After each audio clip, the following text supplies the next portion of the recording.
ഇതാണ് ആടലോടകം.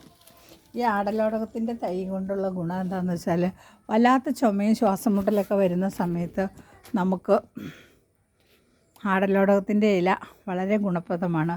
ആടലോടകത്തിൻ്റെ ഇതുപോലെയുള്ള 7 ഇലകളും, ഇത് ചെറിയ ആടലോടകമാണ്, വലിയ ആടലോടകമുണ്ട്, ചെറിയ ആടലോടകമുണ്ട്.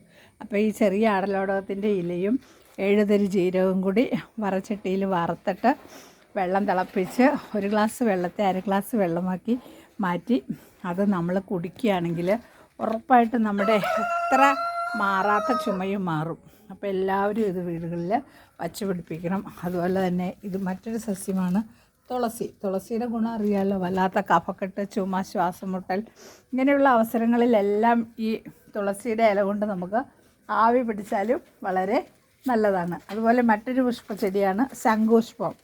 ശംഖുപുഷ്പത്തിൻ്റെ മേന്മയെക്കുറിച്ച് പറയേണ്ടതില്ലല്ലോ. ഇതാണ് ശംഖുപുഷ്പം. ശംഖുപുഷ്പത്തിൻ്റെ ചായ ഉണ്ടാക്കി കുടിക്കുന്നത് വളരെ നല്ലതാണ്. നമ്മുടെ ശരീരത്തിലെ ഹാർട്ടിൻ്റെ വാൽവിനും തകരാറുള്ളവർക്കും അതുപോലെ തന്നെ ഹൃദയ സംബന്ധമായ എല്ലാ രോഗത്തിനും ഈ ശംഖുപുഷ്പത്തിൻ്റെ ടീ ഉണ്ടാക്കി കുടിക്കുന്നത് വളരെ നല്ല ഒരു ഔഷധ ഗുണമാണ്. അതുപോലെ മഞ്ഞളിൻ്റെ ചെടി കാണാത്തവരായി ആരും കാണില്ല. അതായത് ഇതാണ് പച്ചമഞ്ഞൾ.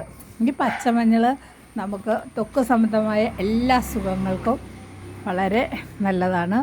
അപ്പോൾ പച്ചമഞ്ഞൾ അരച്ചാണ് പണ്ട് കാലങ്ങളിൽ കുട്ടികളുണ്ടാകുമ്പോൾ അവരെ തേച്ച് കുളിപ്പിച്ചിരുന്നത്. കാരണം അവരുടെ ശരീരത്തിൽ നമ്മുടെ വയറ്റിൽ കിടന്നിട്ടുള്ള അഴുക്കുകളെല്ലാം പോകുന്നതിന് വേണ്ടിയിട്ടാണ് കുഞ്ഞുങ്ങളെ ആ പച്ചമഞ്ഞൾ തേപ്പിച്ച് ഇഞ്ച കൊണ്ട് കുളിപ്പിച്ചിരുന്നത്. പക്ഷേ ഇന്ന് ആരും അതൊന്നും ചെയ്യുന്നില്ല. പക്ഷേ നമ്മുടെയൊക്കെ കാലത്ത് അങ്ങനെ ഉപയോഗിച്ചിരുന്നു. അപ്പോൾ ഇതെല്ലാമാണ് നമ്മുടെ വീട്ടുമുറ്റത്ത് വളർത്താവുന്ന ഏറ്റവും നല്ല സസ്യങ്ങൾ.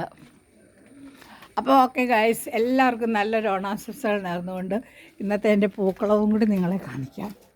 ഞാൻ എന്നും പൂവിടാറുണ്ട്. അപ്പോൾ ഇന്നത്തെ എൻ്റെ പൂക്കളാണ് ഇത്. ഇഷ്ടമായെങ്കിൽ നിങ്ങളെല്ലാവരും ലൈക്ക് ചെയ്യണം, കമൻറ്റ് ചെയ്യണം, സബ്സ്ക്രൈബ് ചെയ്യണം.